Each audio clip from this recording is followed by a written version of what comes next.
Hello, this is Nia Santana and welcome to In the Kitchen. Today I'm so lucky to be sitting here with the most innovative, business-savvy businessman, restaurateur here in South Beach. To my left I have Roger Duarte and over here Sam Gornstein. Sam, I'm going to start off with you. Coming from an extensive culinary background and now in the business aspects of it, how do you feel about opening your own business here in South Beach? It's great, I get to go into the other side of the court now, Right, and right. experience the other things and grow the business and get to do some marketing, which I really love. And not only don't only get to concentrate on the cooking aspect, but also developing the whole idea Exactly. and the force behind pushing the business. Now, how long has my Ceviche been open? It's been open for 9 months now. Okay. And did you open any other restaurants prior to this one? Yes. Yes. Not as an owner, but as a chef, of course. I have been lucky enough to participate in about 4 or 5 openings of restaurants, and which is very helpful, especially when we open here. Right, of course. So, what do you think separates my Ceviche from other places on the beach? Why do you think this? Why do you think this business has been, or why will it be more lucrative as opposed to other places? Obviously, here? the product that we Right. serve and how we treat our customers. The uniqueness of the product, the way we have our vision, how we want to handle it, and what we see, that especially doing ceviche and burritos and tacos, sourcing a lot of local product, making everything to order, the quality, pricing point. I Right. think we have a very, very good upper hand against what other places are doing right now. Right. So, speaking of pricing points, this is the man here. You can tell us a little bit more about the financing aspect and the money aspect, because this is what you do. You're the business side, correct? Yeah, no. When it comes to food cost and all that, he manages Okay. it. But pretty much it's I would say like the operational we divide work, but we mix it together. Got The only it. thing I don't get mixed into is with the cooking side, because I can never compare Yeah, to it's genius. got it. You have a brain here, And so you actually have a background in investment baking, correct? Correct, yeah. Okay. So I Tell did us a little my- bit about that and how you went So- from investment baking to now in the restaurant industry. So I did mergers and acquisitions and capital raising for Latin America. I finished off in a boutique here, and then I left that and I created another business focused on stone crabs, really because it was a blue ocean strategy. There was competitors, but it was a niche market where we could penetrate, and it was scalable at that point in time. And then as well, my ceviche, the same thing. Sam and I, we saw this opportunity. We saw that ceviche was something that was growing within the market. We felt that it was like the next sushi, but at the same time, no one was delivering in a quick service type format. And you would go to ceviche and you would eat at a Peruvian place, a Latin American place, but not as a takeout and go type format. And we felt that we had that opportunity. We created a name called My Ceviche, which was very easy to grab onto. And we created a menu that was simple to understand, but also scalable. Nice. Well, so how do you think this relates to any other businessmen or entrepreneurs they want to start their own restaurant? What would be some tips or some keys to success? I think it doesn't matter restaurants or anything. Analyze the industry, understand your competition, see if you have a competitive edge, do your financial model, make sure it makes sense, and if it does make sense, just do it. Execute it. I think the most difficult thing that people do is they come up with ideas and they never follow their dreams, and they're scared of I it. agree. And I think being an entrepreneur, it's much less riskier than working for anybody else. So tell us a little bit about the stone crab delivery service that you started. Yeah. When did you start that, and how did that come about? I started 4 years ago. I saw that Joe's was within the top 10 grossing restaurants, standalone restaurants in the United States. Joe's was not number 1, but it was the top 3 restaurants in the United States. And I said, when you think of stone crabs, you only think of Joe's, but you find it in other places. So I felt there was definitely a niche market to create equity value in it.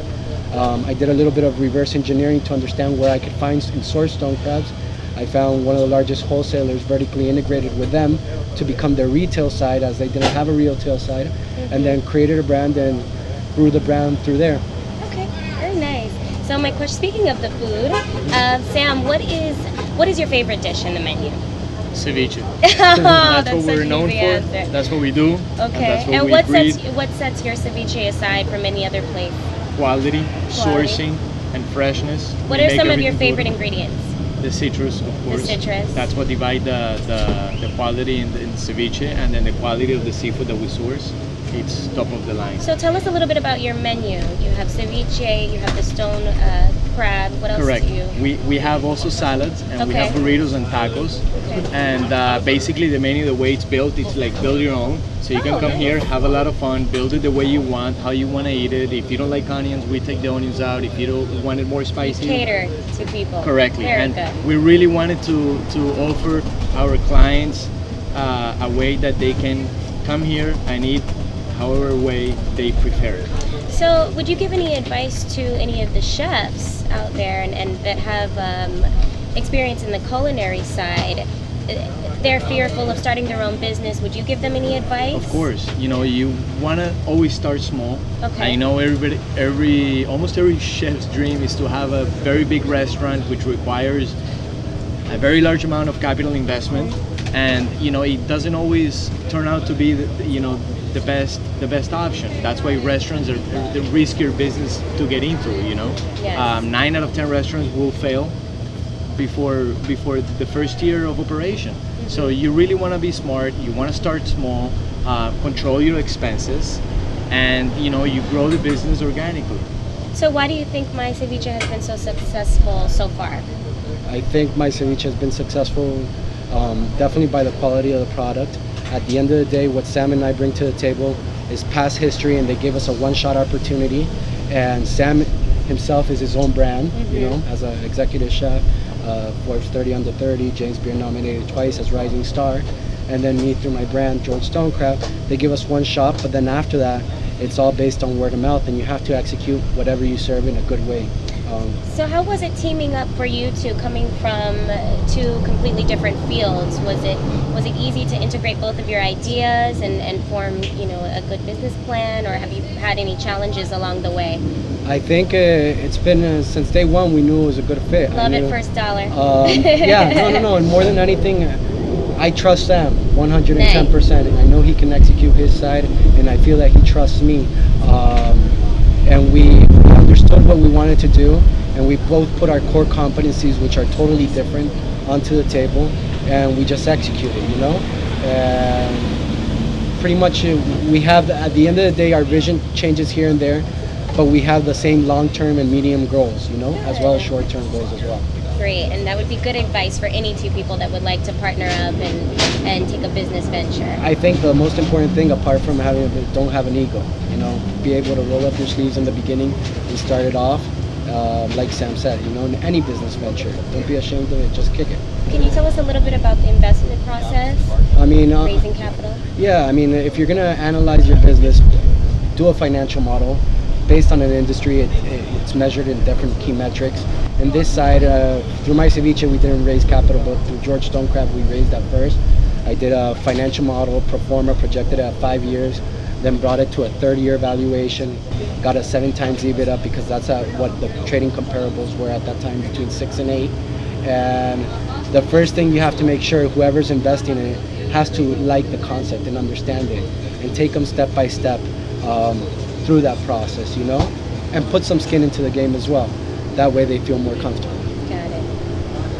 Okay, actually I have one more question as far as the real estate, because we all know that with a thriving business, especially a restaurant, location is so important. Why did you choose this location, and do you think that it's been working out for you? We both chose this location because we understood the demographic market area in South Beach. South of 5th is very loyal people, but they're firm believers. Another thing is that South of 5th, you have the best restaurants in South Beach, but they're all priced over $70 or above the average ticket sale. Okay. You have the most expensive condos, but they don't have a day-to-day place to where to go eat.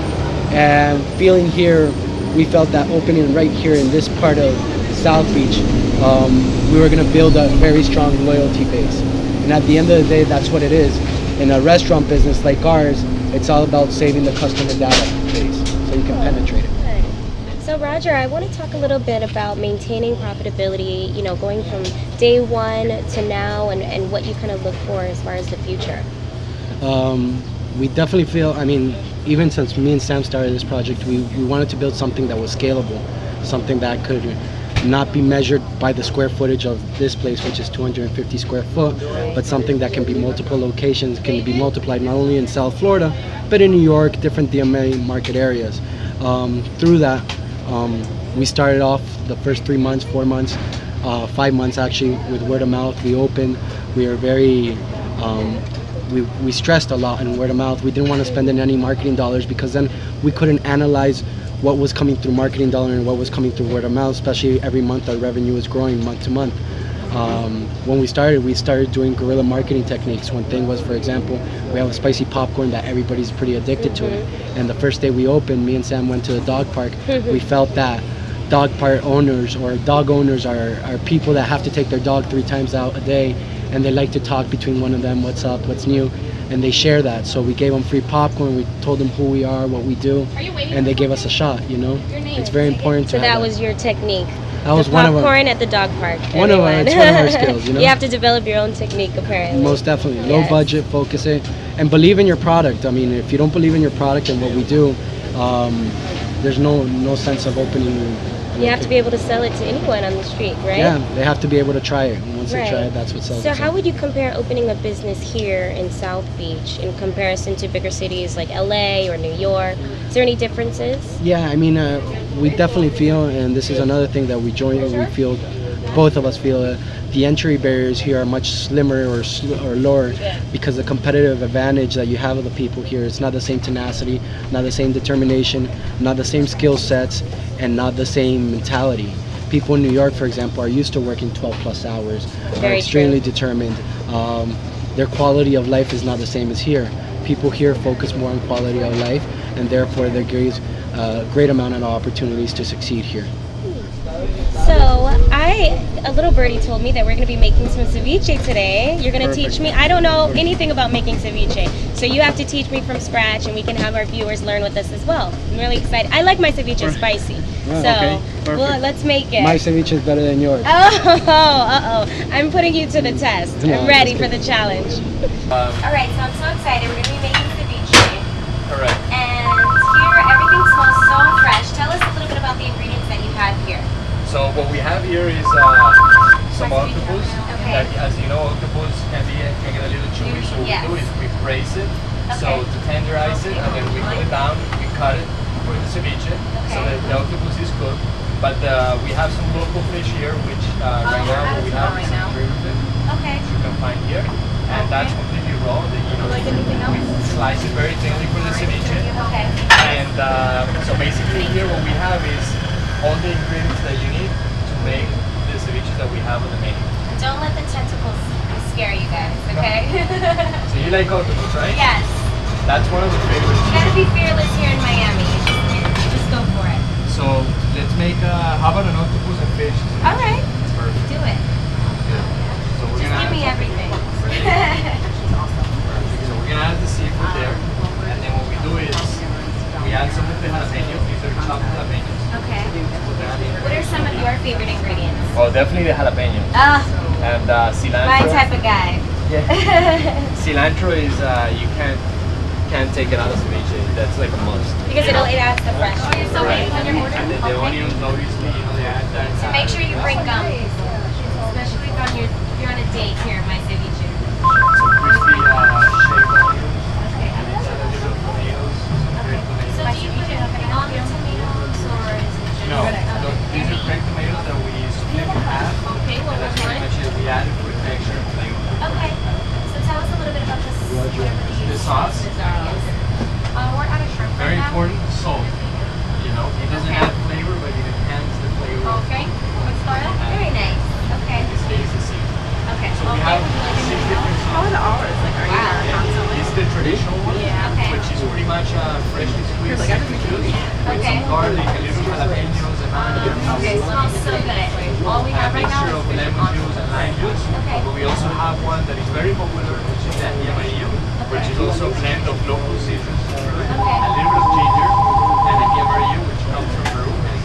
spicy. Okay. It's the one that we're gonna. And you need one what? Is it which sauce is your personal favorite? This is the This is okay. Correct. Okay, would you We like have a anything little else? juice. Yeah, very good. And as you know, the acid will start curing the fish. Okay. Okay, so what you want to do is you want to fold it to get everything mixed up. And a little bit more juice. So good.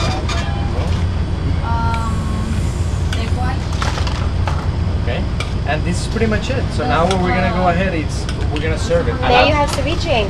Correct. Look at that. Yummy. All right, so here we are with my Ceviche's loyalist customers. This girl here, Megan, hi, how are you?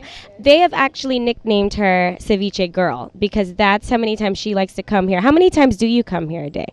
I come You can be honest with us. probably once a day, 4 times a week, but I'll get enough to eat for the next day to take it to work. Is it that good? Is that good? Wow. Last week, I ate tacos 3 times a day on last Saturday, and then I had food for the next day for work, and I told them. So what's your favorite thing on the menu? I like the coconut ceviche. Okay. Coconut ceviche and the ahi tacos. Okay. Hi, sir. How are you doing? What's your name? Hi, I'm Salvatore. Salvatore. And what's your favorite dish on the menu? Actually, what I'm eating right here, it's actually a shrimp burrito.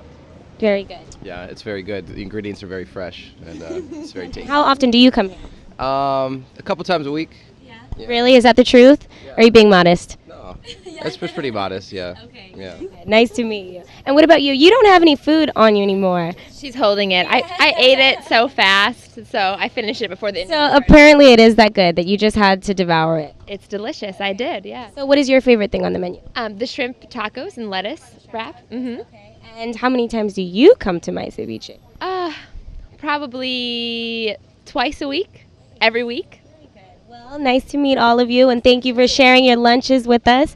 This is Nia Santana, and thank you for tuning in today in the kitchen. We had an amazing show, and please tune in next time. Good eats and good businesses.